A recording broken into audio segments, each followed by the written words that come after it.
सुनने वाली हमारी सभी सखियों, सहेलियों और श्रोता भाइयों को दीपा माहेश्वरी और बुआ का नमस्कार।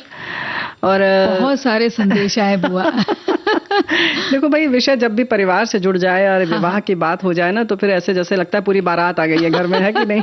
लेकिन अच्छा भी लग रहा है ना कि बहुत सब अच्छा लोग लग रहा है। अपने विचार साझा कर रहे हैं। लेकिन हम उनसे एक बात कहना चाह रहे थे बुआ कि हम चाह रहे थे आप इस तरह विचार भेजें कि युवाओं में ये डर क्यों बैठ रहा है, युवा क्यों एक निर्णय पे नहीं पहुंच पा रहे हैं कि हाँ हमें ये, मुझे लगती है मेरी भावी साथी, या ये मुझे लगता है, वो पीछे हट जाते हैं, वो कुछ कहने लग जाते हैं। उनके कई सारे कारण होते हैं जिसपे तो हम बात करेंगे। तो भाई दीपा रानी जो है वो उन्होंने विषय नहीं बताया, पहले परेशानी ही बता देगी।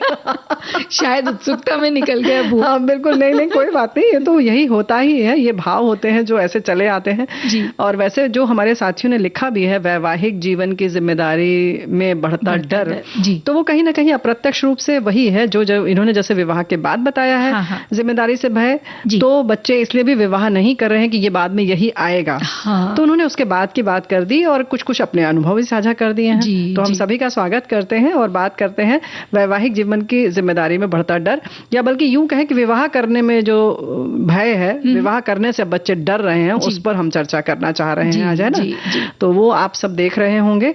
और गर्मी के लिए घरेलू फेस क्रीम की बात करेंगे, यानी बना लेंगे थोड़ा सा बना लेंगे, थोड़ी सी मेहनत रहेगी लेकिन बड़ा काम का ये। हाँ, बहुत लगा, सिलबट्टा लेके पीसना पड़ेगा, फिर मुंह पे लगाना पड़ेगा। तुम ऐसे ही करिए, थोड़ी सी मेहनत लगेगी। इतना कुछ नहीं करना पड़ेगा, आसान है। लेकिन एक बार बना ले तो हाँ 10-15 दिन की छुट्टी, लेकिन घरेलू है ना तो थोड़ा थोड़ा बनाते रहना पड़ेगा। बिल्कुल सही बात है, और उसका मजा ही और है, फिर तभी तो चेहरे पर भी ताजगी आएगी जब ताजा ताजा बनाएंगे। और आज कथा सुधा में हम लेकर हाजिर है एक्ट्रेस का पहला भाग, प्रेमचंद जी की कहानी है जी। तो इस कहानी का भी बड़ा इंतजार हो रहा है हमारे, बहुत हमारे अच्छा लगता है कथा सुधा का जब हमारे साथी इंतजार करते हैं, और बड़ी उत्सुकता उनको भी रहती है और हमें भी बड़ा अच्छा लगता है कुछ नया हम लेकर आते हैं जी। और साथ में है आज खास दिन, रिजर्व बैंक का स्थापना दिवस है जी। आज। तो इसकी ढेर सारी बधाई, लेकिन एक तो विषय हम लोग कहीं छूट ही गया लगता है। हाँ, और भी कुछ। 1 अप्रैल है आज, 1 अप्रैल है, तो खुश है जमाना, आज पहली तारीख है, एक तो ये बात है। लेकिन उसके संग संग जो पहली तारीख है, यानी कहीं ना कहीं जो अप्रैल फूल वाला जो मामला, जो फूल और फूल में हम फर्क नहीं कर पाते, जो बचपन में तो खूब सबको बनाया किया गया है, बहुत तरह तरह का होता है। खैर, हमारे एक साथी ने बड़ा अच्छा विचार लिखा है इसके बारे में जी। वो कह रहे हैं कि अप्रैल फूल बनाने की विरासत तो हमें अंग्रेजों से मिली थी, लेकिन इस विरासत को हमने एक नया स्वरूप दिया है।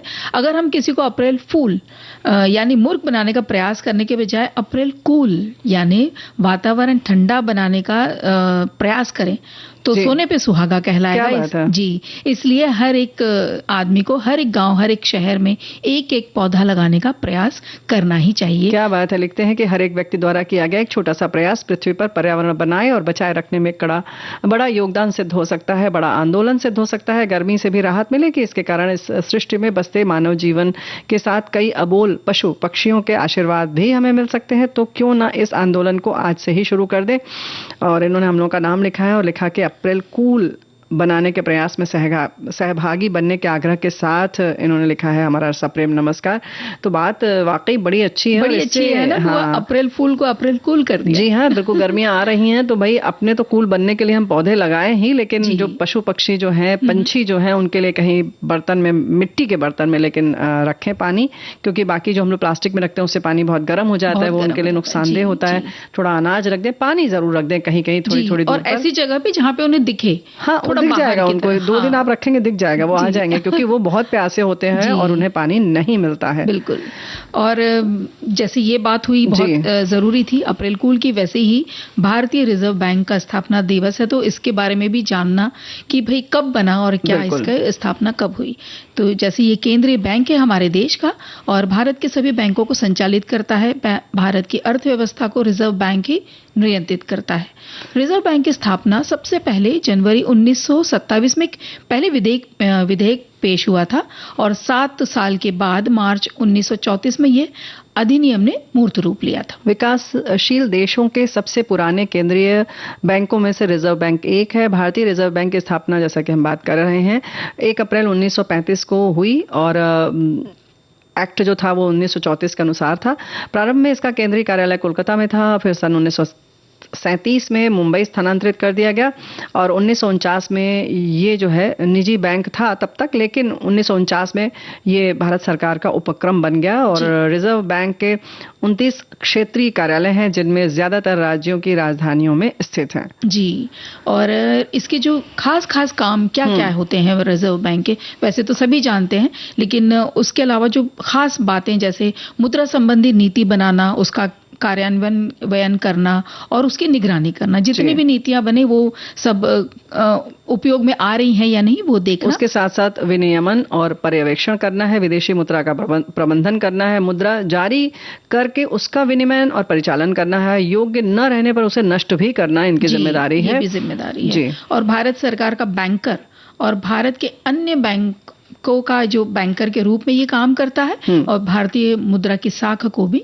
नियंत्रित करता है। जी हाँ, रिजर्व बैंक का कार्य केंद्रीय निदेशन बोर्ड द्वारा शासित होता है। भारत सरकार द्वारा भारतीय रिजर्व अधिनियम के अनुसार इस बोर्ड की नियुक्ति की जाती है। बोर्ड की नियुक्ति 4 वर्षों के लिए होती है और इसके संग संग एक बड़ा खास जो इसके पास अधिकार है वो ये है कि करेंसी जारी करने का अधिकार है और नोट छापने के लिए मिनिमम रिजर्व सिस्टम नियम का पालन करता है। नियम साल में ये नियम जो है 1956 में बना था और वित्तीय विशेषज्ञ बताते हैं कि रिजर्व बैंक को करेंसी नोट प्रिंटिंग के विरुद्ध न्यूनतम 200 करोड़ रुपए का रिजर्व हमेशा रखना पड़ता है और ये बड़ी खास चीज है। और इसमें 115 करोड़ रुपए गोल्ड और 85 करोड़ रुपए की विदेशी करेंसी रखना बहुत जरूरी होता है। इसके बदले में ही फिर हम जारी होते हैं नोट। तो ये बड़ी महत्वपूर्ण बात है। पैसे की बात है तो इनको हाथ खुजलाने लगता है जब पैसे की बात आती है और बायां हाथ कहते हैं खुजलाता है तो पैसा मिलता है। ऐसा कुछ था ना बचपन में, कहा तो जाता है लेकिन हमारा इस समय कान कुछ ऐसे खुजला रहा है कि कुछ अच्छा सा गीत सुन लिया जाए, है ना।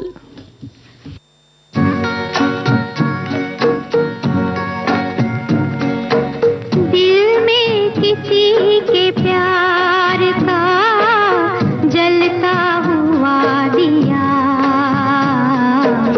दुनिया की आंधियों से भला ये बुझेगा क्या।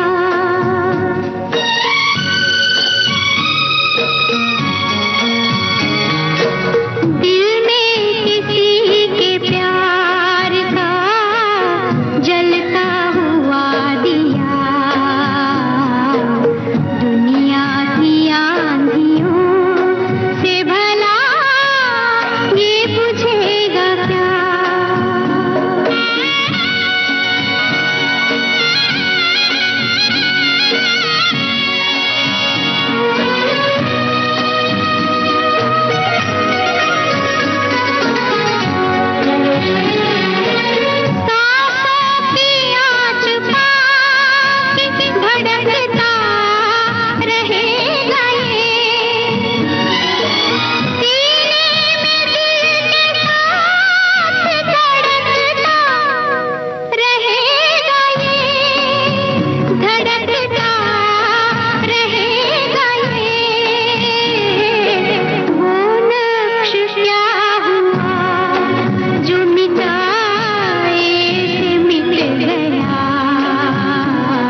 जैसे दिया जल रहा है तो बड़ा अच्छा लगता है जलता हुआ दिया, सही बात है। लेकिन उसी से ऐसे बस बैठे बैठे याद आए गाना सुनते सुनते बुआ कि ज्वलंत समस्या भी आ गई। अच्छा, हमको तो ऐसा लग रहा था कि तुम मतलब हमें ऐसा महसूस हो रहा था कि वो जो दिया होता है वो प्रकाश देता है, रोशन करता है या रोशनी इधर उधर फैलाता है और कहीं ना कहीं हमारी आंखें खोलता है, लेकिन उसमें जो बाती होती है, जो स्नेह पड़ा होता है, यानी तेल जो होता है जैसे स्नेह भी कहते हैं, और वो मिट्टी का हो या किसी भी चीज का दिया हो, उन सबको मिलकर ये प्रकाश ही दे पाता है। तो सबका एक रस होना, एक साथ मिलकर रहना बहुत जरूरी है। जी बिल्कुल, है ना। और देखिए ना, देखने का अलग अलग नजरिया होता है। आप कहीं दिए में से कितनी सुंदर सुंदर चीजें उपमाएं दे रहे थे, हम सोच रहे थे कि देखो कितनी समस्या है। नहीं देखो, ऐसा नहीं है बिल्कुल, ये तो ज्वलंत समस्या भी है, बिल्कुल सही बात है। और हमारे साथी भी लिखकर भेज रहे हैं, क्योंकि कहीं ना कहीं जो लड़के लड़की दोनों जो हैं वो आर्थिक रूप से स्वतंत्र हैं, आत्मनिर्भर हैं,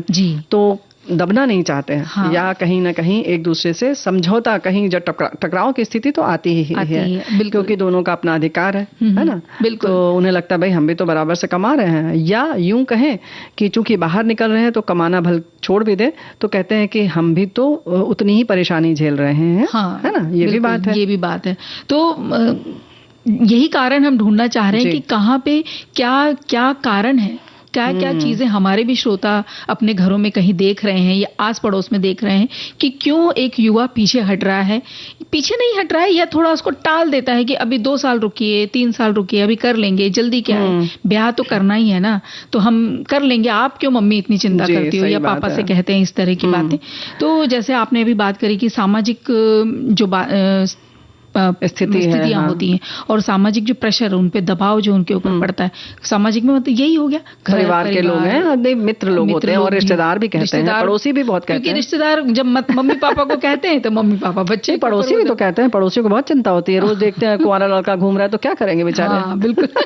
फिर वो भी कहते हैं भाई क्या हुआ, क्योंकि उनको तो पता है ना, कल लड़की वाले आए थे देखने, क्या हुआ, उसका कुछ आगे बात बनी या नहीं बनी। तो भाई देखो, यही होता है कि लड़का हो या लड़की, आज की पीढ़ी का तो यही जवाब आता है। हमारे साथी भी लिख रहे हैं, जैसे तुमने कहा कि अरे हमसे ये माथा पच्ची नहीं होगा, कौन इस पचड़े में पड़े हैं, सारा दिन मोबाइल हाथ में लिए स्क्रीन पर आंख जमाए देर रात तक तुम स्क्रॉल करके दुनिया जहान की खबरें लेते रहते हो, पर तुम्हें कोई जिम्मेदारी पचड़ा लगता है। आज का सुविधा भोगी समाज पैसे कमाकर हर सुख सुविधा को खरीद रहा है, तो वैवाहिक जीवन की जिम्मेदारियों से डर बढ़ेगा। ये वाकई बहुत बड़ी बात है। जी बिल्कुल, लगता है हमारे ये श्रोता ने बहुत घर में ये समस्या को या तो झेल रहे हैं या कुछ अड़ोस पड़ोस में। देखो, हर समय आदमी देख ही रहा है ना, क्योंकि हर आदमी सुविधा भोगी हो गया है, और कहीं ना कहीं हम पीढ़ी तैयार भी वही कर रहे हैं। हम अपने बच्चों को भी इतनी सुविधाएं दे रहे हैं कि उन्हें कहीं भी समझौता करने के लिए हम तैयार ही नहीं कर रहे हैं। जी बिल्कुल, है ना, ये बात तो बिल्कुल सही है। अच्छा, तुम्हें ये चाहिए, अरे तुम क्यों परेशान हो रहे हो, तुम दूसरे का मुंह क्यों देख रहे हो, हम देते हैं ना तुमको। हाँ, हम बहुत जल्दी बोल देते हैं, बहुत जल्दी इस बात को हम मान भी जाते हैं और वो लोग भी मान जाते हैं। अब जैसी बात ये होती ना बुआ, एक पहले के जमाने में कैसे अरेंज मैरिज होती थी कि भाई हाँ, मम्मी को या परिवार को कोई बता देता था, कोई रिश्तेदारी बता देता था कि देखो परिवार बहुत अच्छा है, लड़का अच्छा खाता कमाता है और तुम खाली देखाओ। तो घर वाले सिर्फ, कई बार तो ऐसा होता था, सिर्फ घर दिखाते थे और लड़के का एक वो देख लेते शैक्षणिक योग्यता क्या है और शादी हो जाया करती थी। हमने ही अपने परिवार में सुना है कि बिना लड़के को देखे ही, जैसे हमारे मौसियों की या और दादी वगैरह की इसी तरह शादी हुई। देखो पहले क्या होता था ना कि ये मान के चलते थे कि दो परिवार मिल रहे हैं, परिवार का मन मिजाज मिलता है कि नहीं, क्योंकि खानदान को जानते थे, वो समझते थे कि समधि मतलब धी मतलब बुद्धि, तो बराबर धी हमारी है कि नहीं, है ना। तो हमारा जो वेवलेंथ हम जो आज कहते हैं वो बराबर की है कि नहीं। ऐसा तो नहीं कि आप बहुत आधुनिक हैं, हम थोड़ा सा पुरातन हैं या किसी भी तरीके का, कहीं ऐसा तो नहीं कि बहुत ऊंचा नीचा है, धी बराबर है हमारी, तो हम समधि बन गए। और लड़का लड़की बाहरी आवरण, बाहरी शक्ल सूरत पर नहीं जाते थे तो चल जाता था, है ना। कुछ लोग बताते हैं कि अरे वो बहुत बड़े वैद्य थे और उनकी पत्नी को सिर्फ वो कहते हैं ना उपले बनाना आता था, अच्छा सुंदर बनाती थी, बाकी कुछ नहीं आता था, लेकिन पूरी जिंदगी निभ गई।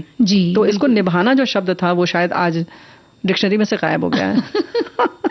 हाँ, सामंजस्य थोड़ा सा कम जो दिखाई दे रहा है, उसका कारण बुआ कि अब पढ़ रहे हैं, दोनों पढ़ रहे हैं, दोनों के एजुकेशन उतनी बिल्कुल बराबर तौर पे हो रही है। तो अब फिर जब बराबर की होती है तो कहीं पर जो घर की बेटी है वो भी कहती है कि हम ये क्यों सहन करें, या हम क्यों सुने, या हम क्यों घर पे रहें, या सारा काम हम ही क्यों करें, सारा काम हम ही क्यों करें, जब हम अगर घर के खर्चे को बांट रहे हैं तो फिर जो घर में जो मनोरंजन है उसको भी हम बांटेंगे। बिल्कुल सही बात है। या जिम्मेदारियां हैं उसको भी हम बांटेंगे बराबर से, आप भी बांटिए। या शारीरिक श्रम भी करना है घर के अंदर तो वो भी आप करिए। और केवल आर्थिक रूप से संपन्नता की बात के संग संग एक बात और भी है कि जाहिर है कि हम बाहर निकल रहे हैं तो जो तनाव सिर्फ पुरुष अकेले बाहर झेलता था और कहता था बाहर निकलो तब पता चलेगा जी, तो वो अब देख रही हैं स्त्रियां सामने से, तो कह रही जब हम ये देख रहे हैं तो तुम भी आओ, घर में झाड़ू पोछा करो जी। है कि नहीं जी। हमारे एक श्रोता ने लिखा है पुआ कि विवाह के मंडवे तले 7 या 4 फेरे लेते वक्त गौर महाराज वैवाहिक जिम्मेदारी का हर पाठ को याद दिला देते थे। एक दूसरे के प्रति जिम्मेदारी होने के साथ हर सुख दुख में हर कर्तव्य और फर्ज के प्रति जिम्मेदारी से निभाने की बात भी बताई जाती थी, तो फिर हमें इसलिए कोई डरने की जरूरत नहीं लगती थी। लेकिन भाई ऐसा है कि कुछ चीजें पहले भी गड़बड़ थी, ऐसा नहीं है। मतलब पहले लोग बाहर नहीं निकलते थे पति पत्नी साथ में, इसलिए जो हमने पहले उदाहरण दिया वो चल गया। दूसरा फिर है कि अकेले ही पुरुष सारी जिम्मेदारियां निभाता था। कितने भी तनाव हो, बाहर के झंझावात हो, कितने भी कर्ज हो, कुछ हो, वो अकेले सब झेलते थे। मानसिक रूप से भी घर में कह नहीं पाते थे। आज ये है कि बराबर से उसको भी बांट रहे हैं, तो एक अच्छी बात तो ये भी है। तो ये बात तो लड़कों को भी समझना चाहिए कि कहीं ना कहीं एक मानसिक रूप से संबल मिलता है परिवार से। और परिवार जो है वो सिर्फ एक परिवार नहीं है, एक संस्था नहीं है, बल्कि वो ऐसी जगह है जहां हम चलते चलते थक जाते हैं तो हमें पता भी नहीं चलता है कब हमें प्यास लगी है, तो परिवार हमें बताता है कि आओ थोड़ी देर छाया में बैठ जाओ, थोड़ा सा घड़े का पानी पी लो। हाँ। और एक मानसिक सुकून जो मिलता है, बिल्कुल राहत मिल जाती है कि हम यहाँ सुरक्षित हैं, तो वो परिवार में मिलता है। वो परिवार में मिलता है जी। तो परिवार बनाना चाहिए। परिवार बनाना चाहिए। वैसे एक बात हमारे साथी लिख रहे हैं कि विवाह करना आसान है, उसकी जिम्मेदारी उठाना बहुत मुश्किल हो गया है। आज के समय में दोनों को बराबरी से जिम्मेदारी उठाना चाहिए और ऐसा हो रहा है, होगा, तभी वैवाहिक जीवन चल सकेगा। कोई एक जिम्मेदारी नहीं उठा सकता, फिर चाहे कोई भी जिम्मेदारी हो। आजकल सब बराबर है, पहले जैसा कुछ भी नहीं रहा। जिम्मेदारी तो उठाना होगा, लेकिन भाई इसी सब जिम्मेदारी उठाने के डर से ही शादी नहीं कर रहे हैं। आप तब तक विचार कीजिए। देखिए हम गीत सुनवाते हैं आपको जी। कहीं करती होगी वो मेरा इंतजार, जिसकी तमन्ना में फिरता हूँ बेकरार। कहीं करती होगी वो मेरा इंतजार,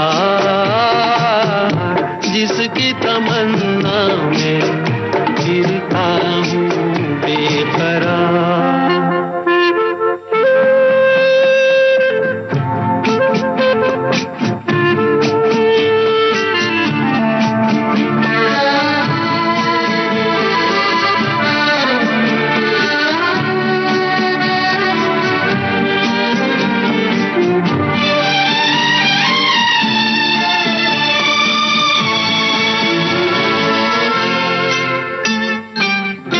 दूर जुल्फों की छाँवों से कहता हूँ मैं हवाओं से, उसी बुत की अदाओं के अफसाने हजार। वो जो बाहों में मचल जाती, हसरत ही निकल जाती, मेरी दुनिया बदल जाती, मिल जाता करार। कहीं करती होगी वो मेरा इंतजार, जिसकी तमन्ना में फिरता हूँ बेकरार।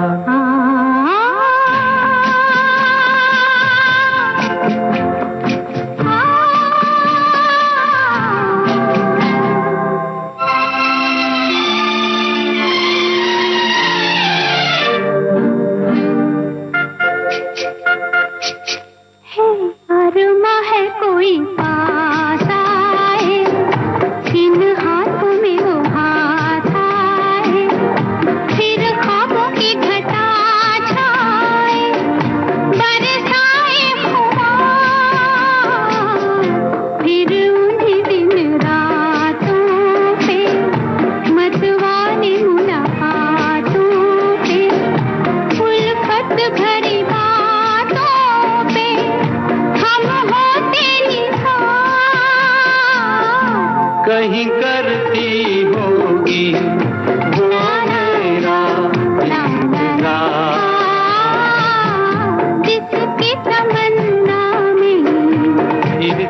हूँ बेकरार, जिसकी तमन्ना में फिरता हूँ बेकरार। तो वैवाहिक जीवन की जिम्मेदारी में बढ़ता डर। भाई डर तो पहल प्रायः जीवन के हर क्षेत्र में ही लगा करता है। फिर ये तो वैवाहिक जीवन की जिम्मेदारी है। इस डर से ही निजात दिलाने के लिए हर के ही जीवन में अभिभावकों की आवश्यकता होती है। माना पहले अभिभावकों के सानिध्य और संरक्षण में ही शादियां हुआ करती थी। फलस्वरूप डर का उतना अधिक सवाल नहीं था, क्योंकि ये भरोसा रहता था कि कोई हमसे ऊपर है। केवल दो अजनबी एक के होने भर की ही बात थी, जिसे घर की औरतें भी दूर कर दिया करती थीं। लेकिन अब समय बदल चुका है। फिर इस बदलते परिदृश्य में लोग परिपक्व होकर ही शादी करने की जुगत में रहते हैं। इसलिए डर का तो प्रश्न ही नहीं, किंतु जिम्मेदारी से पल्ला झाड़ते हुए लोगों को अवश्य ही कुछ न कुछ बहाना बनाते हुए देखा जाता है। फिर कहा भी गया है, दुल्हन छोड़नी है तो और कुछ नहीं तो साग में हल्दी ही नहीं डाला।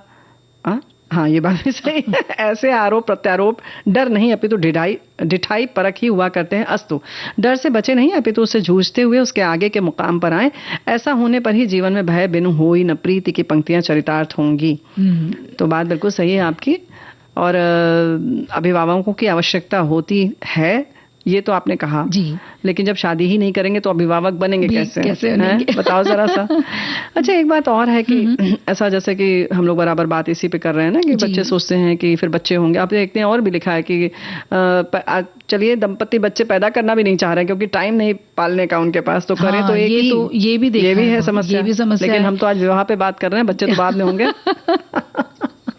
बिल्कुल। और जो आज के जमाने की बात करें कि अभी कैसे, जैसे पहले तो ठीक है हमने बात कर ली कि माता पिता बता देते रिश्ता हो जाता था।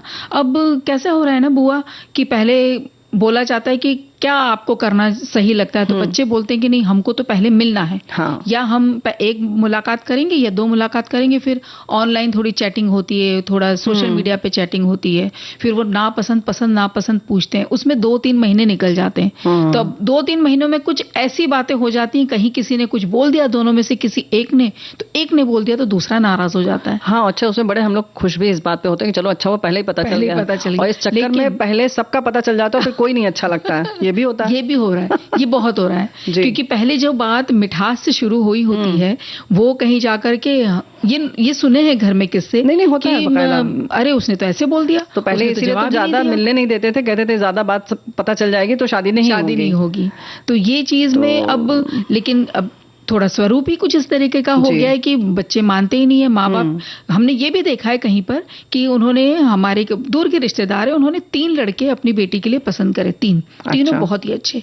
उन्होंने सिर्फ 2 दिन का वक्त अपनी बेटी को दिया कि तुम तीनों में से ये सबसे पहला जो मुझे सबसे ज्यादा पसंद है इसे देख लो, उसके अलावा तुम्हें बाकी 2 भी ठीक लग रहे हैं तो तुम उन्हें भी देख लो, लेकिन सिर्फ 2 दिन का वक्त है और तुम्हें तय करके हमें बताना होगा। तो लड़की ने, क्योंकि पिता की बात माननी थी, उनके घर में कुछ ऐसा ही था कि भाई पापा ने कह दिया तो बस मानना ही पड़ेगा। तो उसकी शादी उसी से उसने करी जिसको उसके पिताजी ने पसंद किया था, और अंततः वो आज बेहद खुश है और एक अच्छे बच्चे की माँ भी बन चुकी है। बिल्कुल सही बात है। वैसे देखा जाए तो सच बात है कि शादी एक जुआ ही जैसा होता है जी। ये निकल गया अच्छे से, हो सकता है नहीं निकलता, लेकिन जिसको बहुत परख लेते हैं क्या वो हमेशा सही निकलता है, ये भी हमें सोचना पड़ेगा, सोचना पड़ता है। और किस तरह से आगे जो बच्चे होने वाले हैं उनकी स्थिति कैसी होती है, या चाहिए नहीं चाहिए, ये कुल मिलाकर पूरे एक समाज को बनाने वाली जिम्मेदारी वाली बात है, सिर्फ एक पति पत्नी बनने वाली बात नहीं है ना। तो बुआ, बात बड़ी गहरी हो रही, लेकिन एक छोटा सा प्यारा सा गीत सुन, चुलबुला सा। हाँ, वो वाला सुनाना जी। भाभी आई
घूंघट खोला तो आंख में पड़ गया कोला। खिड़की से निकाली गर्दन और भग भग बोला अंजन। भाभी ने जो घूंघट खोला तो आंख में पड़ गया कोला। भाभी जी ने आंख भी गंवाई। भाभी आई, भाभी आई।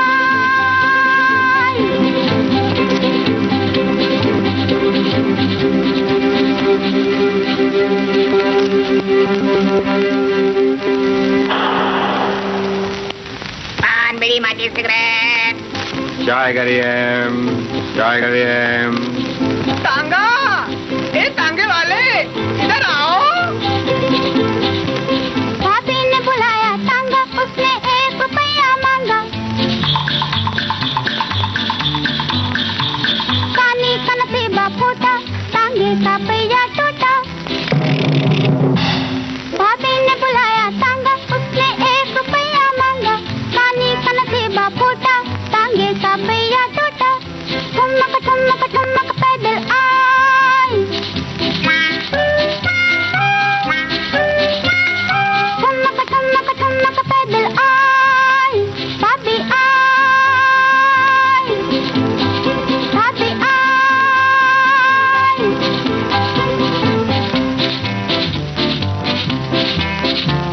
लो भाभी घूंघट खोलो, आओ भैया से बोलो। आओ आओ, लो भाभी घूंघट खोलो, आओ भैया से बोलो। तबीयत हमारे भैया की ललचाई। भाभी आई, भाभी आई।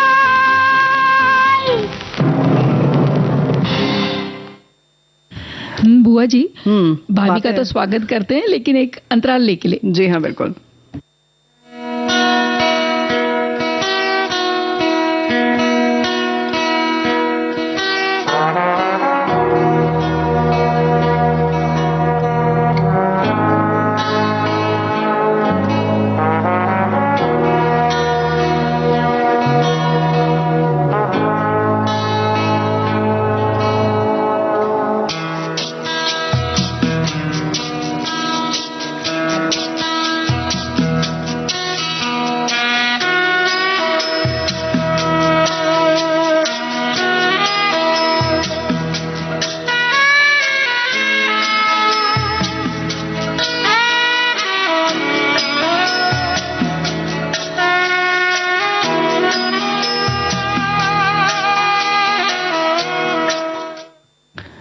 अंतराल के बाद हम आ गए और भाभी का भी स्वागत कर लिया है हमने। और जिम्मेदारी से हमने जब अंतराल लिया तो बात शादी की है, तो यहाँ पर भी जिम्मेदारी की बात है। हमारे साथी लिखते हैं कि जिम्मेदारियों का एहसास हो तो उनका वैवाहिक जीवन काफी खुशहाल रहता है। सारी जिम्मेदारी सिर्फ पति के ऊपर नहीं होती है, बल्कि पत्नी को भी उसमें हिस्सा लेना पड़ता है। दोनों को अपना दायित्व समझते हुए काम करना चाहिए, एक दूसरे की मदद करनी चाहिए। गलती हो जाती है तो जिम्मेदारी भी लें। सफलताओं और असफलताओं के लिए भी खुद को ही जिम्मेदार माने, न कि अपने पार्टनर को दोष दे। छोटी छोटी लेकिन अच्छी आदतों से ही वैवाहिक जीवन खुशहाल बनता है। बिल्कुल सही बात। और एक और इसी तरह से कुछ जो हम कह रहे थे ना, उसी तरीके की एक बात है। वो हमारे ये श्रोता कह रहे हैं कि वैसे तो संग घूमने फिरने का शौक रखते हैं, लेकिन शादी में बंधना, फिर उसकी सारी जिम्मेदारियों को निभाने से उन्हें डर लगता है। तो पहली बात तो ये है कि एक दूसरे के प्रति पूर्ण समर्पण और सच्चा प्रेम हो, तब तो डर की कोई बात ही नहीं। और मित्र बनकर दिल की बात कर सकेंगे कि नहीं, ये भी बहुत जरूरी है। और आर्थिक तौर पर मजबूती से रह सकेंगे कि नहीं, मेरा मान सम्मान किसी के आगे गिराया तो नहीं जाएगा एक दूसरे के द्वारा। ऐसी कई बातों का डर हो सकता है वैवाहिक जीवन में, जबकि वैवाहिक जीवन देखा जाए तो जिम्मेदारियों को बांटकर सहजतापूर्ण जीने का ही नाम है। वैसे हमारे साथी ये भी लिख रहे हैं कि कोई ना कोई जिम्मेदारी आती है तो निभानी तो पड़ती है। शादी के बाद भी मैके भी, बच्चे की जिम्मेदारी, घर का कामकाज, मतलब लगभग वही है कि जिम्मेदारी निभाने की बात है, निभाते हैं। और हमारे साथी ये भी लिख रहे हैं कि जीवन की शुरुआत ही जीवन का अगला पड़ाव है। वैवाहिक जीवन जो है वो, इसमें जिम्मेदारी बढ़ना स्वाभाविक है। इसका आर्थिक पहलू सबसे महत्वपूर्ण है। इसके साथ मानसिक सामंजस्य बैठाना जरूरी है। साथ ही अगर किसी प्रकार का व्यसन भी करते हो तो वैवाहिक कठिनाइयां बढ़ाएंगी। ये तो एक आदर्श उसकी बात है। लेकिन दीपा बेटी, हम लोगों का खास तौर से ये कहना है कि विवाह करना कितना जरूरी है, ये बच्चों को समझना बहुत जरूरी है। क्योंकि ये इस तरीके से स्वतंत्र रूप से रहना और पति पत्नी की तरह रहते हुए भी आजाद रहना और विवाह बंधन में न बंधना, ये एक पूरे समाज को एक मतलब अलग दिशा में ले जा रहा है, कहना चाहिए। क्योंकि उससे जो बच्चे होते हैं उन्हें मान्यता मिल जाती है, लेकिन वो एक जो सुरक्षित रहने वाली भावना है, जैसे हम लोग पले बढ़े हैं, वो नहीं आ पाती, वो नहीं आ पाती। और भी कई तरीके बुआ हो सकते हैं, जैसे हम उन्हें समझाएं कि भाई जब आप 50 या 55 की होंगे तब आपके कितने बड़े हो जाने चाहिए बच्चे, थोड़ा सा वैसा विचार करो। बिल्कुल, ये भी सोचते थे पहले कि भाई पहले तो 50 की उम्र में दादा दादी बन जाया करते थे। ये बात भी है। अच्छा, एक बात और है कि जैसे अभी जब तक आप जवान हैं, आप बहुत मतलब सशक्त हैं शरीर से, तब आप सोचते हैं कि हमें जरूरत ही क्या है, और मतलब या यूं कहें कि सोचते ही नहीं है कि अभी हम सिर्फ कमाई के दौड़ में लगे हैं, प्रतिष्ठा पाने के चक्कर में लगे हुए हैं, और अधिकतम हम पहुंचने के किसी कोई एक उनको लक्ष्य निर्धारित कर लिया और हमें सर्वोच्च उस पे पहुंचना है, शिखर पर। और ठीक है, आप जा रहे हैं, बहुत अच्छी बात है, वो करिए, लेकिन साथ साथ सब चीजों के संतुलन के साथ आगे बढ़ेंगे, तब कहीं अगर आप थोड़ा सा लड़खड़ाए या ठोकर लगी तो आपको संभालने वाला दाएं बाएं कोई तो रहेगा। बिल्कुल, है ना, बहुत जरूरी है। लेकिन जो ये अवसाद बढ़ रहा है या अपने जीवन की जो हम ए लीला समाप्त कर रहे हैं, बहुत सारे लोग, युवा पीढ़ी खास तौर से, उसकी वजह यही है कि उन्हें पता ही नहीं चल रहा है कि उनको प्यास किस चीज की लगी है। बिल्कुल सही कहा आपने। और ये भी कि भाई ये बंदिश की आवश्यकता क्यों है, वो समझें इस बात को। आप घर में बैठ के अपने माता पिता के साथ खूब अच्छा उस पर विचार विमर्श करें, जो बहस भी अगर करनी है तो बेशक कर लीजिए, खुल के उस पे संवाद होना चाहिए, और माता पिता भी उस पे बहुत नाराज ना होकर समझाएं कि क्यों ये जरूरी है, और अपने आसपास के कोई उदाहरण देकर के बताएं कि देखो अगर उन्होंने बहुत देर से विवाह किया है तो क्यों कठिनाई आ रही है, या किसी ने सही समय पर कर लिया है। जैसे अब आपको लगता है कि नहीं भाई मेरी अभी कमाई उतनी है ही नहीं, मैं करूं कैसे, लेकिन उस पे भी आप कहीं कहीं कोई उदाहरण निकाल के बता सकते हैं कि कमाई होती रहेगी और दोनों मिलके करेंगे आप, लेकिन ये वक्त सही आ गया है, आप अब एक अपना पहले घर बसा तो बच्चे मान के चलते हैं कि करना ही नहीं है, हमें वो जिम्मेदारी लेनी ही नहीं है। उसका डर ये भी है कि आसपास कहीं दोस्तों को या अपने बड़े भाई बहन या छोटे भाई बहन को देखते हैं कि इनका जो जीवन है, विवाह हुआ और सफल नहीं हुआ, तो उसका कारण ढूंढिए, क्यों नहीं हो पाया। अच्छा, सामंजस्य स्थापित करने की बात में सबसे ज्यादा झगड़ा पति पत्नी में क्यों होता है? क्या हम कहीं और अपमान नहीं बर्दाश्त करते, या हम कहीं और समझौता नहीं करते? हमको हर कदम पर करना पड़ता है, खुद से समझौता करना पड़ता है। तो इन तमाम बिंदुओं पर विचार करिए, क्योंकि ये जो भौतिकवादी जीवन में जब परेशानी आएगी तो आत्मा को सुकून देने के लिए ये परिवार ही होगा और आपका जीवन साथी ही होगा। तो विवाह का जो बंधन है वो कितना पवित्र है, कितना जरूरी है, इसका महत्व समझते हुए निर्णय लें और समय से लें तो अच्छा होगा। बिल्कुल। और वक्त हो चला है कथा सुधा सुनने। जी हाँ, कथा सुधा सुनते हैं, एक्ट्रेस कहानी का पहला भाग। जी।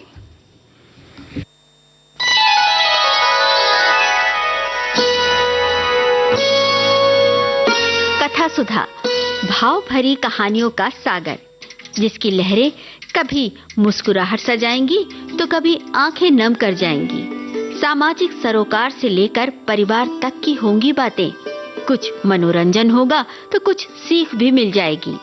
हर बार नई अनसुनी कहानी की अलग अंदाज में होगी बयानी।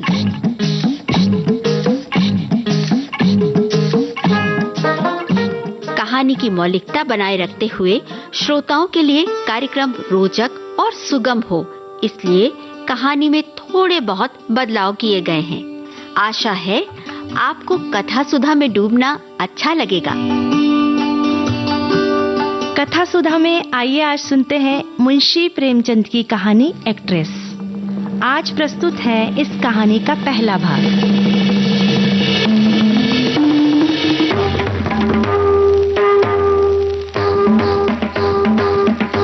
रंगमंच का पर्दा गिर गया। तारा देवी ने शकुंतला का पार्ट खेलकर दर्शकों को मुग्ध कर दिया था।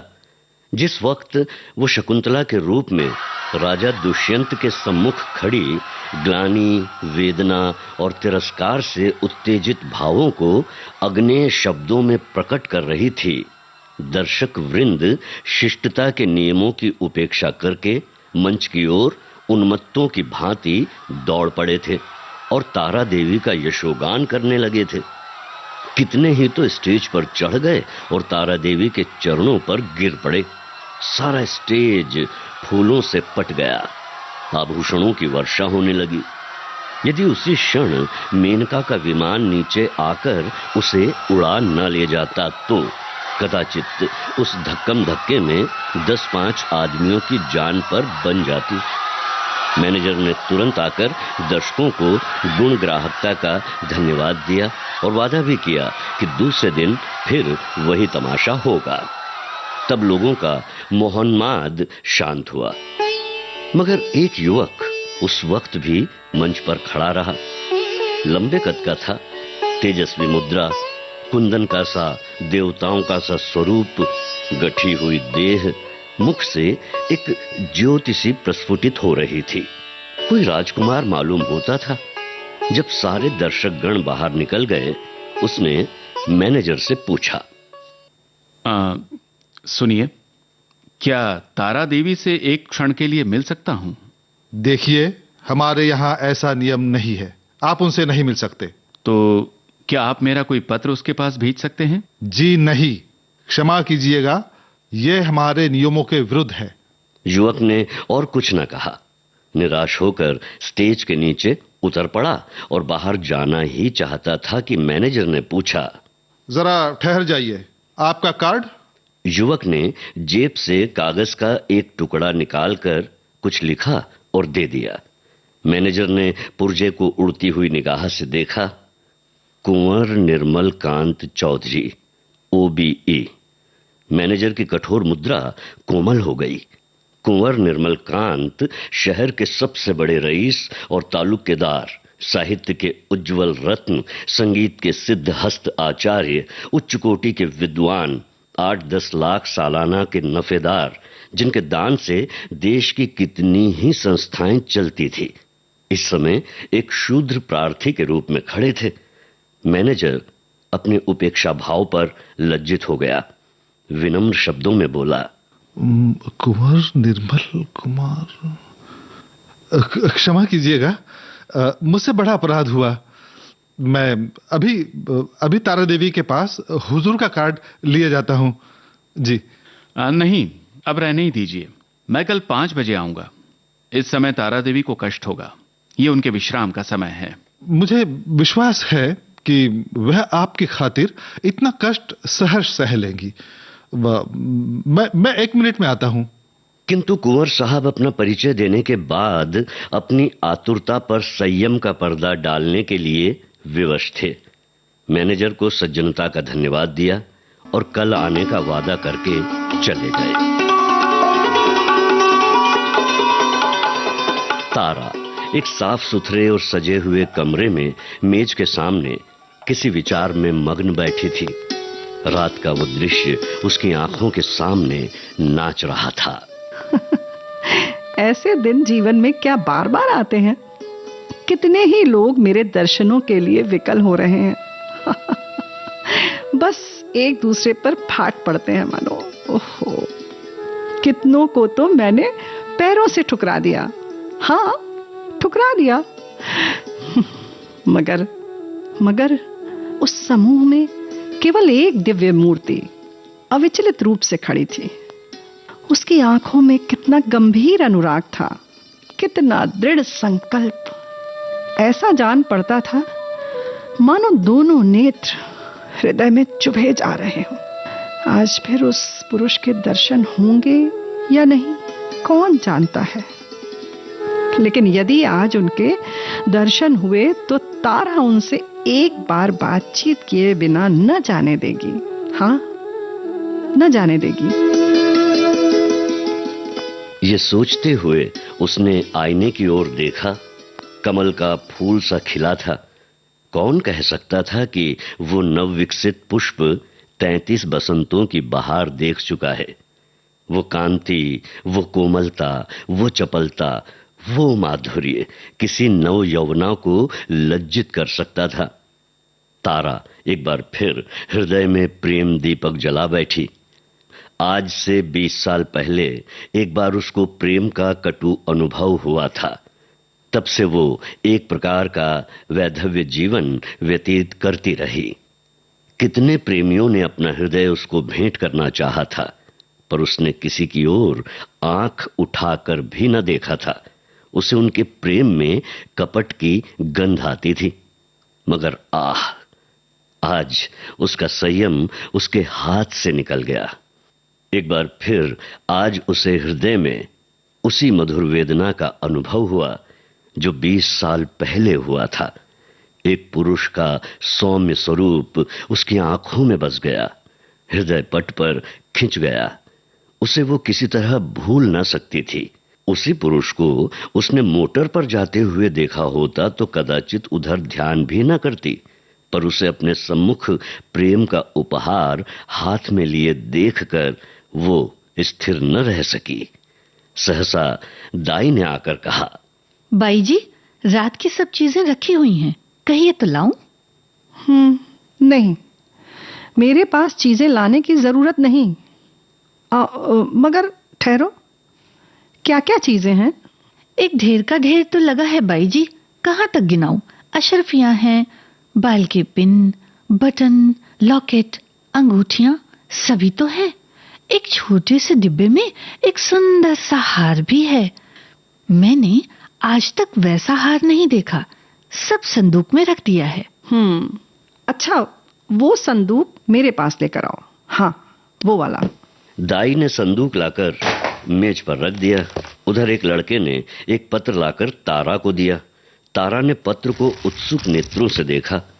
कुंवर निर्मल कांत, OBE? लड़के से पूछा, ये पत्र किसने दिया तुमको? वो तो नहीं जो वो रेशमी साफा बांधे हुए थे? बताओ तो। लड़के ने केवल इतना कहा, मैनेजर साहब ने दिया है, और लपका हुआ बाहर चला गया। संदूक में सबसे पहले डिब्बा नजर आया। तारा ने उसे खोला तो सच्चे मोतियों का सुंदर हार था। डिब्बे में एक तरफ एक कार्ड भी था। तारा ने लपक कर उसे निकाल लिया और पढ़ा, कुंवर निर्मलकांत। कार्ड उसके हाथ से छूटकर गिर पड़ा। वो झपटकर कुर्सी से उठी और बड़े वेग से कई कमरों और बरामदों को पार करती मैनेजर के सामने आकर खड़ी हो गई।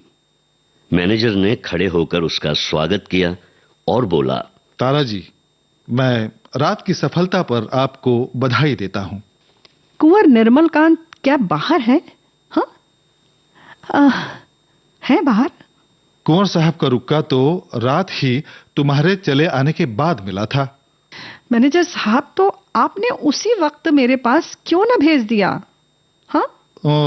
मैंने समझा तुम आराम कर रही होगी, कष्ट देना उचित न समझा। और भाई, साफ बात यह है कि मैं डर रहा था कहीं कुंवर साहब को तुमसे मिलाकर तुम्हें खो न बैठूं। अगर मैं औरत होता तो उसी वक्त उनके पीछे हो लेता। ऐसा देवरूप पुरुष मैंने आज तक नहीं देखा। वही जो रेशमी साफा बांधे खड़े थे तुम्हारे सामने, तुमने भी तो देखा था। हाँ, देखा तो था। क्या वो फिर आएंगे? हाँ, आज 5 बजे शाम को। बड़े विद्वान आदमी हैं और इस शहर के सबसे बड़े रईस। मैनेजर साहब, आज मैं रिहर्सल में ना आ पाऊंगी। कुंवर साहब आ रहे होंगे।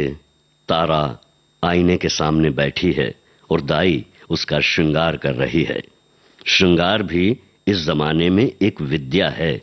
पहले परिपाटी के अनुसार ही श्रृंगार किया जाता था। कवियों, चित्रकारों और रसिकों ने श्रृंगार की मर्यादा सी बांध दी थी।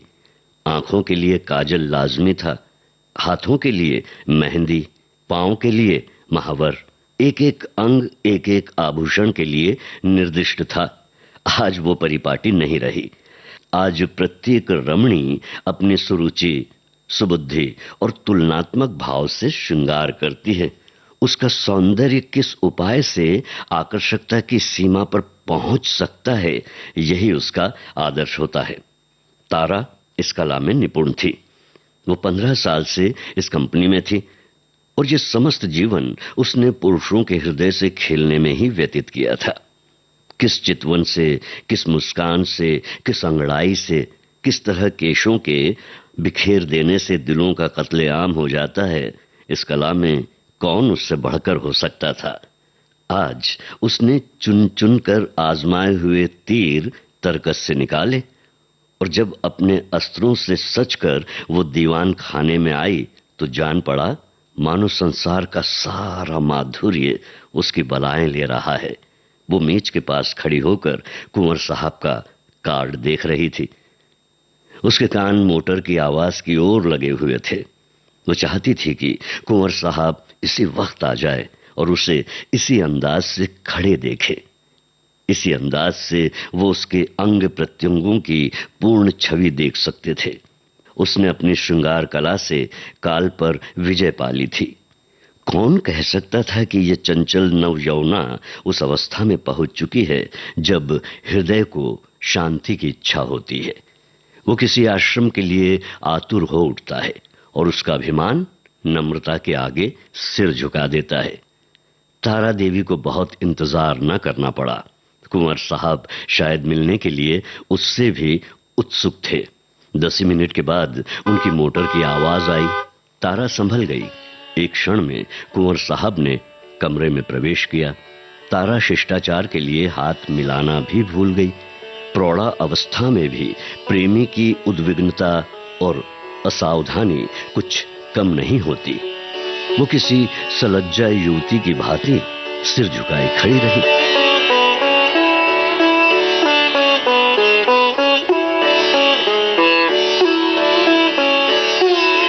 कथा सुधा में आप सुन रहे थे मुंशी प्रेमचंद की कहानी एक्ट्रेस। आज आपने सुना इस कहानी का पहला भाग। पात्र परिचय इस प्रकार है। सूत्रधार जी श्याम, मैनेजर दीपक केसावलेकर, कुंवर निर्मलकांत, जयंत पात्रीकर, अभिनेत्री तारा देवी, रेणु चतुर्वेदी, दाई संगीता श्रीवास्तव, प्रस्तुति अनुश्री पाठक, परिकल्पना और निर्देशन रेणु चतुर्वेदी। कहानी में आगे क्या होने वाला है जानने के लिए सुनिए इस कहानी का दूसरा भाग अगले सोमवार को।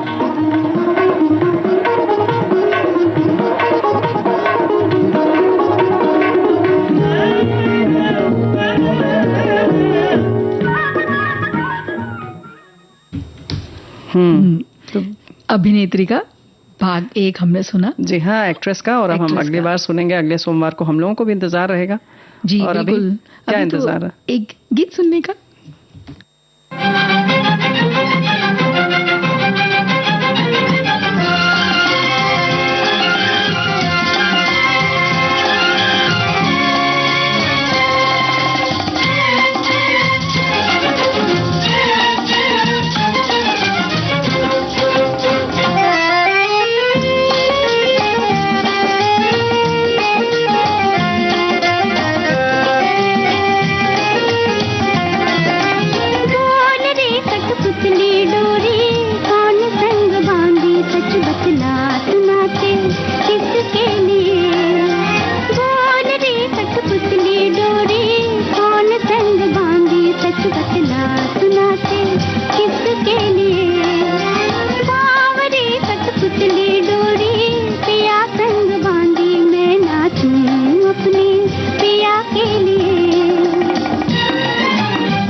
कठपुतली की तरह ही चलता रहता है ना बुआ।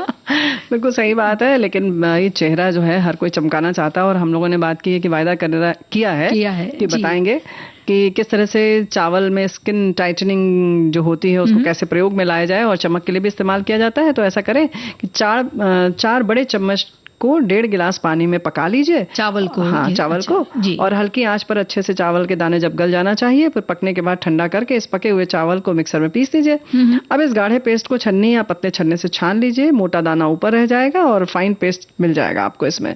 अब इसमें 3 चम्मच दूध डाल दीजिए और ऑलिव ऑयल डाल दीजिए 2 चम्मच, और इसे अच्छे से मिला लीजिए। जब ये पूरा जो पेस्ट है गाढ़ा हो जाएगा तो थोड़ा सा 1 चम्मच करीब नारियल तेल डाल लीजिए और सब फिर से मिला लीजिए और क्रीम की तरह बन जाएगा। अब इसे आप छोटे से कांच के बर्तन में या शीशी कोई ले लीजिए, उसमें रख लीजिए, और सभी तरह की जो त्वचा है उसके लिए ये टोन का काम करता है, टोन अप करता है, तो इसको आप इस्तेमाल कीजिए। बिल्कुल, यानी सन टैन जो हमको ये गर्मी के दिनों हो जाती है उससे बचाएगा, उससे भी बचाएगा। और रात को लगाकर आप वो भी कर सकते हैं, रात में भी लगा सकते हैं। और घरेलू है तो किसी को ऐसा लगे अरे हमको नहीं अच्छा लग रहा है, तो आप रात को ना लगाना चाहे तो आप दिन में लगा लीजिए, घर का काम करती रहे हमारे से क्या, और उसके बाद आप इसको धो सकते हैं। तो इसका फायदा तो जरूर होगा।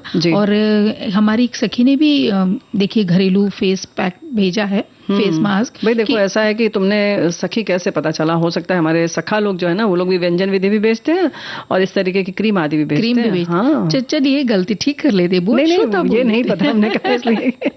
तो ये लिख भेजा है संदेश कि आप 1 चम्मच शुद्ध ग्लिसरीन के साथ 100 मिलीलीटर रोज वाटर यानी कि गुलाब का जल जो होता है वो मिला सकते हैं, और चेहरे और शरीर पर त्वचा को मॉइस्चराइज करने के लिए ये लोशन बहुत ही उपयोगी है। गर्मियों के दौरान आप लोशन को फ्रिज में रख सकते हैं ताकि ठंडा ठंडा लगेगा ना, तो जब लगाएंगे तो एकदम ताजा और ठंडक सी आएगी। तो इस तरह भी इस्तेमाल कर सकते हैं। अब हम इसको सनस्क्रीन जो क्रीम होती है जिसका हम प्रयोग करते हैं वो बहुत ज़रूरी है। एक गाजर ले लीजिए, वो ये एंटीऑक्सीडेंट का काम करता है, त्वचा की जो हमारी कोशिकाएं हैं उनको रिपेयर करता है। विटामिन जो है इसमें ए है, सी है, तो छाइयाँ भी कम करता है। विटामिन के भी बहुत होता है गाजर में। जी। तो एक ये गाजर भी लिया और संतरा भी ले सकते हैं ना वो इसके साथ। संतरा अगर अभी कम मिल रहा है तो कीनो भी आता संतरा की तरह का, वो भी ले सकते हैं। आ रहा है वैसे। जी, तो संतरे को ना ऊपर से खाली छीलना है जी, ऊपर का। हमको भी अंदर का गूदा जो हम खाते हैं वो नहीं चाहिए, ऊपर से छील लेना है। अच्छा। गाजर को भी खूब अच्छे से धो करके उसको भी कद्दूकस कर लेना है। तो इन दोनों को कद्दूकस कर लिए, तो अब इसमें एक छोटा सा तेज पत्ते के टुकड़े वो भी इसमें मिक्स करके रख लीजिए। अब एक कांच का छोटा सा बॉटल लीजिए, इसमें ऑलिव ऑयल डालना या बादाम का तेल जो भी आपके घर में मौजूद है वो ये ले लीजिए 1/4 कटोरी। और सिर्फ बादाम का तेल ही नहीं लेना, इसमें 2 चम्मच भर के नारियल का तेल भी डालना है। अच्छा। अब इसमें जो ये संतरा, गाजर, तेजपत्ता ये जो किसा हुआ आपने मिक्सर रखा है ना, वो सब अच्छे से मिला दीजिए और डबल बॉयलर तरीके से, मतलब डायरेक्ट हमको इसको गर्म नहीं करना है। एक तपेली में या पतीली में, किसी में कढ़ाई में भी ले सकते हैं, पानी डालिए। हाँ, और उसके अंदर ये वाले कांच के बर्तन को डायरेक्ट नीचे कढ़ाई में भी नहीं रखना, कुछ एक स्टैंड टूट जाएगा। हाँ, वो तो टूट जाएगा। तो उस पे रख करके इसको धीरे धीरे मध्यम आंच पे हल्का सा इसको स्टीम आने दे, बस उतनी देर। अच्छा, बस उतनी देर रखना है। और अब आप देखेंगे जब कि सारा कलर जो है ना तेल का वो थोड़ा सतरंगी मतलब नारंगी जैसा हो गया। अच्छा। अब इसको बाहर आके हल्ला हटा दीजिए, थोड़ा ठंडा होने दीजिए। ठंडा होने के बाद, लेकिन अब तो तेल है तो सनस्क्रीन कैसे हुआ, क्रीम कैसे बना, इसको आप कुछ वक्त के लिए फ्रिज में रख दीजिए। अच्छा। तो थोड़ा, क्योंकि नारियल का तेल है तो थोड़ा एक ये क्रीमी जो टेक्सचर है ना वो देगा। तो जब भी आप घर से बाहर जाएं तो इसको हल्का सा लगा के रखिए, तो देखिए आप मतलब उसके बाद छुड़ाने। अच्छा, ये जो क्रीम जितनी भी हम लोग बना रहे हैं तो मतलब लगा के छोड़ देना है, ऐसा नहीं लगा के छोड़ दीजिए। आपको चलता है तो देखिए छोड़ दीजिए। कभी कभी ये दिमाग में एक रहता है ना कि अरे बाजार वाली क्रीम नहीं है, ये तो घर की बनाई हुई है, लेकिन ऐसा नहीं है। त्वचा में वो भी बिल्कुल अच्छे से अंदर तक पहुंच जाती है और अच्छे से लाभ भी देती है, मुलायमियत बनी रहेगी। आजकल खासतौर से खुश्क हो रही है त्वचा, गर्मी आएगी तो और भी हो जाएगी, तो इस तरीके का प्रयोग बहुत जरूरी है। और भी बहुत सारी चीजें हैं। एक तो हमें लगता है कि कहीं ना कहीं खाने पीने का भी बहुत ख्याल रखना चाहिए, बहुत तला भुना न खाएं, पानी ज्यादा पिएं। और फल भी ऐसे आ रहे हैं जी, रसीले वाले ना, जैसे तरबूज, खरबूज, तो इनका सेवन भी अच्छे से कीजिए। इसके संग संग एक बात और इन्होंने लिखा है कि एक ने और बताया है कि एक क्रीम को बनाने के लिए पतीले में आधा कप पानी लीजिए। इसके बाद इस पानी में 1 चम्मच सौंफ के दाने और 1 चम्मच ही चावल डाल दीजिए। जब तक पानी 1/4 कप ना बचे तब तक इसे उबालते रहिए। अब पतीला आंच से हटाइए, इसमें एक टी बैग डाल दीजिए। तो आपको छानने की जरूरत भी नहीं पड़ेगी। टी बैग डाल दीजिए। जब ये पानी ठंडा हो जाए तो इसे छान लीजिए। इसके बाद आपको 1/4 खीरा लेकर घिस लीजिए। इसे निचोड़कर रस निकाल लीजिए। अब एक अलग कटोरी में 2 चम्मच खीरे का रस, 2 चम्मच ग्रीन टी, चावल और सौंफ वाला जो पानी मिला था वो, इस मिश्रण में 2 चम्मच एलोवेरा जेल मिला लीजिए। इसमें 1 चम्मच फिर नारियल का तेल भी डालना है। इन सब चीज़ों को अच्छी तरह से मिला लीजिए। सभी चीज़ों को मिलाने के बाद ताकि मिश्रण जो है वो कंसिस्टेंसी क्रीम वाली हो जाए, को अच्छे से फेंट ले मतलब इसे, और फिर छोटी डिब्बी में रख लीजिए। बस थोड़े दिन तक इसको इस्तेमाल कीजिए। बहुत अच्छा लगेगा। बहुत बढ़िया घरेलू क्रीम हो गया। हाँ, लेकिन ये जो घरे वाली जितनी भी क्रीम है इनको एक तो मतलब 8-10 दिन में खत्म कर लें। हाँ, और वो जरूरी है। हाँ, वो भी जरूरी है। इसके संग संग आप इसको फ्रिज में अगर रखेंगे तो हो सकता है शायद थोड़ा ज्यादा दिन चले।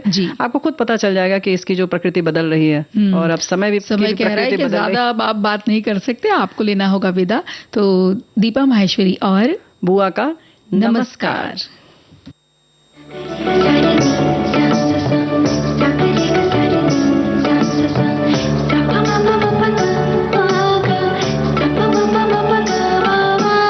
सखी सहेली।